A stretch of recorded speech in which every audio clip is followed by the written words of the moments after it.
पहलगाम में हुए नरसंहार को लेकर देश भर में आक्रोश है। हमले में मारे गए लोगों के शव घर पहुंचे तो शोक की लहर दौड़ गई। मुंबई, इंदौर, पुणे, सूरत, चेन्नई, कानपुर, भावनगर, गुवाहाटी और बालासोर सहित तमाम शहरों में लोगों की आंखें नम हैं। परिवार अपनों के शव देखकर गमजदा हैं तो लोग कुछ दिन पहले जो खुशी खुशी जम्मू कश्मीर घूमने गए थे, अब वो खामोश हो चुके हैं।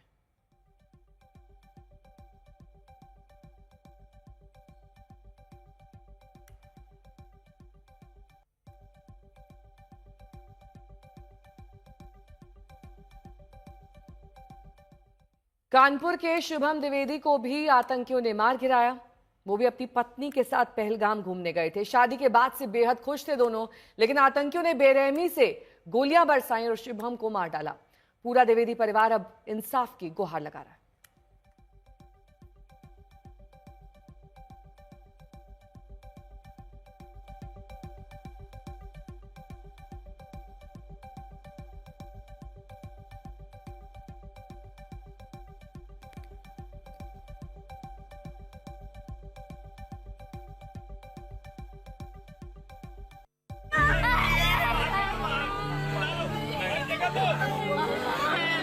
ये वेदना, ये आंसू, दर्द रुला दे। जवान बेटे का पार्थिव शरीर देख घर वाले होश खो बैठे हैं। आंखों के आंसू रुक नहीं रहे, गुस्सा कम नहीं हो रहा।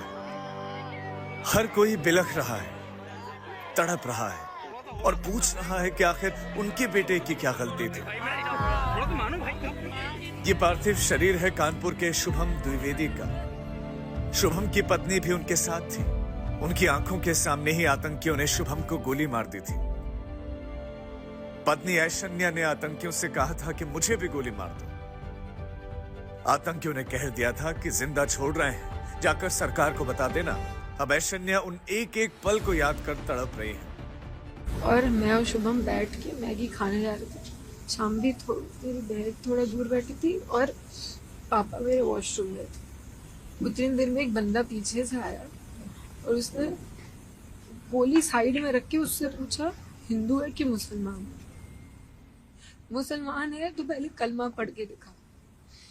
जैसे हमें पता ही नहीं, हम पीछे पलट के देखे हो क्या रहा है। हम उसकी तरफ स्माइल करके पूछे, भैया क्या हुआ? यार हिंदू है मुसलमान? मैंने कहा हिंदू। मार दिया। पहली गन उसी पे चलाई, उसके बाद 70 लोगों को मार दिया। क्यों मार दिया? पहलगाम में जान गंवाने वाले 26 लोगों में से एक थे शुभम द्विवेदी। जब उनका पार्थिव शरीर कानपुर पहुंचा तो मातम पसर गया। 2 महीने पहले ही कानपुर के इस घर में खुशियां थी। शुभम की शादी का मौका था, लेकिन पहलगाम आतंकी हमले के बाद मानो द्विवेदी परिवार पर गमों का पहाड़ टूटा है। घर में मातम है। इस घर का इकलौता चिराग बुझ गया। शुभम के पिता संजय द्विवेदी बेबस हैं। यूपी के सीएम योगी शुभम के परिजनों से खुद कानपुर जाकर मिले हैं और भरोसा दिया कि शुभम की जान लेने वालों का हिसाब जरूर होगा। ये घटना बताती है कि आतंकवाद अब अपनी अंतिम श्वास ले रहा है। निर्दोष पर्यटकों पर हमला जाति और धर्म पूछ करके बहन बेटियों के सामने उनके सिंदूर को उजाड़ा जाए, यह कोई सभ्य समाज स्वीकार नहीं कर सकता। जरूर होगा। शुभम का परिवार भी चाहता है कि आतंकियों और उन्हें पनाह देने वालों का जल्द से जल्द हिसाब हो। शुभम और अन्य 25 लोगों के परिवार वालों को इंसाफ मिले। रंजय सिंह के साथ सिमर चावला, कानपुर, आज तक। उधर पहलगाम हमले में जान गंवाने वाले नेवी के अफसर विनय नरवाल का बीती रात अंतिम संस्कार कर दिया गया, लेकिन आंसू अब हिसाब मांग रहे हैं। हर कोई यही पूछ रहा है कि आतंकी इतनी क्रूरता के साथ नरवाल की हत्या कर गए, आखिर इस हत्या का हिसाब कब होगा?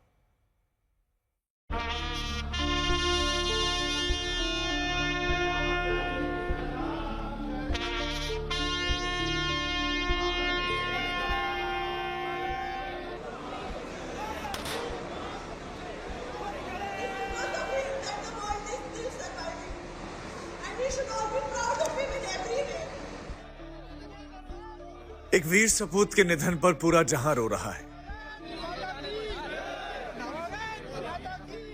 तड़प रहा है हिंदुस्तान, मांग रहा है हिसाब।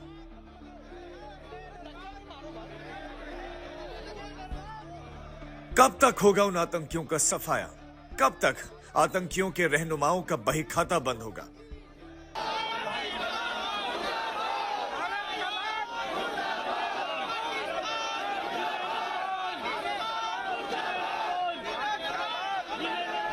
करनाल के विनय नरवाल को पहलगाम में आतंकियों ने गोली मार दी। उनकी पत्नी हिमांशी के सामने दहशतगर्दों ने उन्हें खत्म कर दिया। अब हिमांशी अपने पति की जिंदगी के बदले आतंकियों की जिंदगी मांग रही है।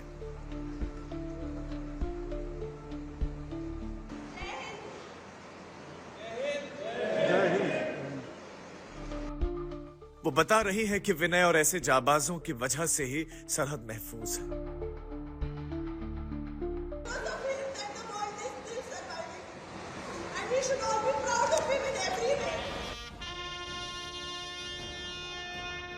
पहलगाम से जब विनय का पार्थिव शरीर करनाल पहुंचा तो मानो जमीन और आसमान सब उन्हें सलाम कर रहे थे।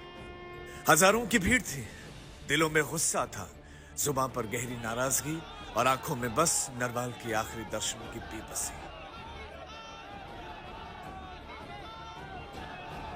बुधवार को नेवी ऑफिसर का पार्थिव शरीर पहले दिल्ली लाया गया।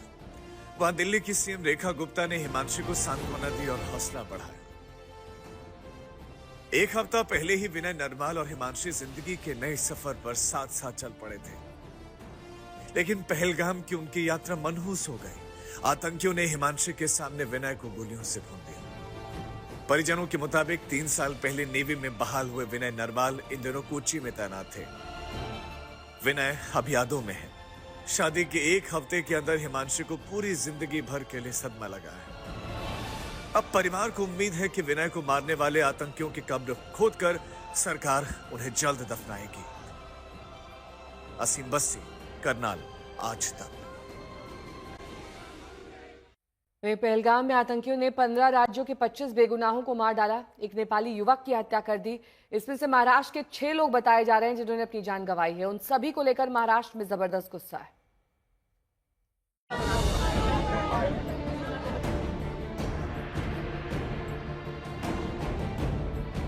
जिन्होंने पहलगाम में जान गंवाई उनमें से एक डोंबिवली के रहने वाले अतुल मोने भी थे।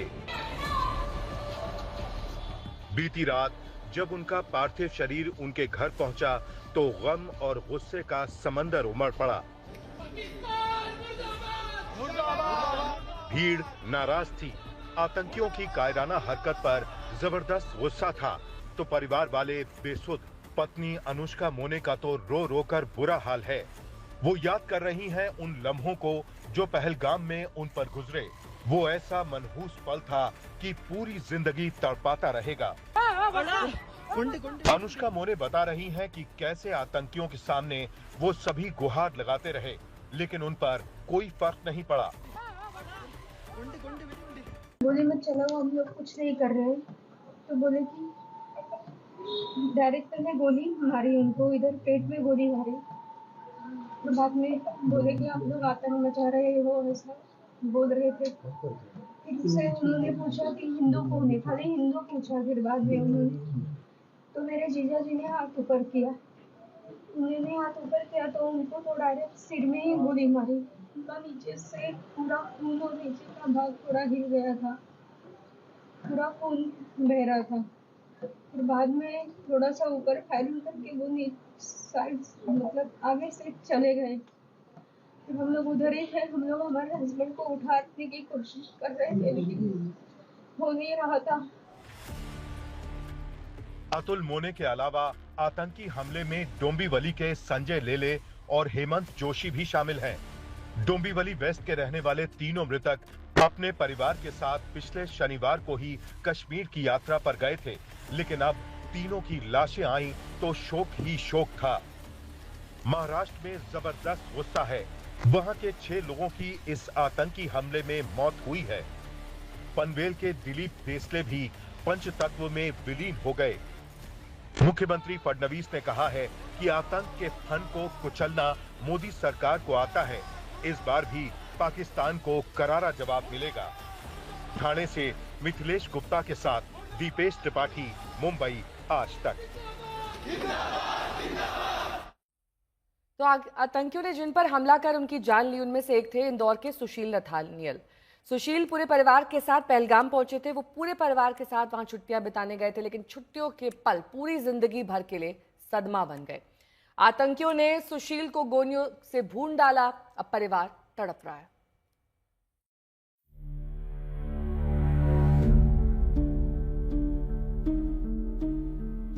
बड़ा भारी होता है ऐसे अपनों को कंधों पर ले जाना। कलेजा पत्थर हो जाता है, आंखें सूख जाती हैं, लेकिन बेबसी की चादर ओढ़े इंदौर का ये परिवार वो सब कुछ कर रहा है जो काफी दुखद है। दिल पर पत्थर रखकर परिवार वाले अर्थी उठा रहे हैं और अंतिम विदाई दी जा रही है। सुशील नथानियल का बेटा ऑस्टिन अपने पिता की हत्या पर सुध-बुध खो बैठा है। पत्नी जेनिफर पहलगाम के उन मनहूस पलों को याद कर तड़प रही है। वहीं सुशील की बेटी आकांक्षा जख्मी होने के बाद भी अपने पिता के अंतिम दर्शन के लिए पहुंची है।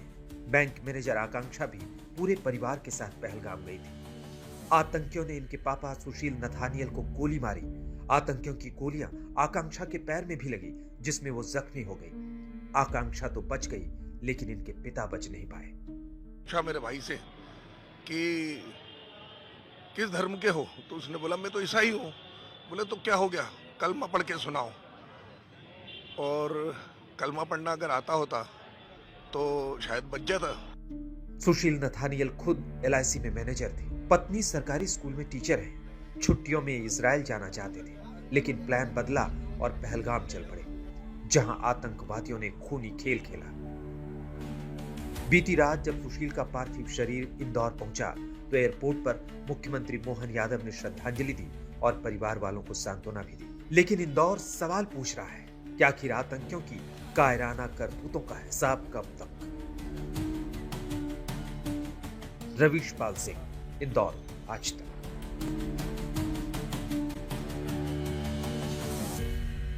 और इधर इंदौर के रहने वाले सुशील नथानियल के बेटे ऑगस्टीन भी पहलगाम में हुए आतंकी हमले के वक्त वहां मौजूद थे, लेकिन उसकी जान बाल बाल बच गई। अब वो बता रहा है कि वहां 22 अप्रैल को क्या कुछ हुआ था। मैं बस चाहता हूँ कि उस जगह पे पुलिस वाले और आर्मी वाले काफी ज्यादा हो जाए, क्योंकि वो सबसे ज्यादा टूरिस्ट वाली जगह है। वो सब किसी से पूछ रहे थे कि मुस्लिम, अगर आप मुस्लिम नहीं हो गोली मार रहे सीधे। मेरे सामने उनने 6 लोगों को गोली मारी। उनसे सिर्फ इतना पूछा मुस्लिम, किसी ने बोला हाँ, तो कलमा पढ़ के बताओ। और अगर कलमा भी पढ़ दी उसके बाद उसने बोला कि अपने नीचे के कपड़े खोल के बताओ। और उनने बोला कि खातून नहीं है तुम्हारा, तो सीधे गोली मार दी।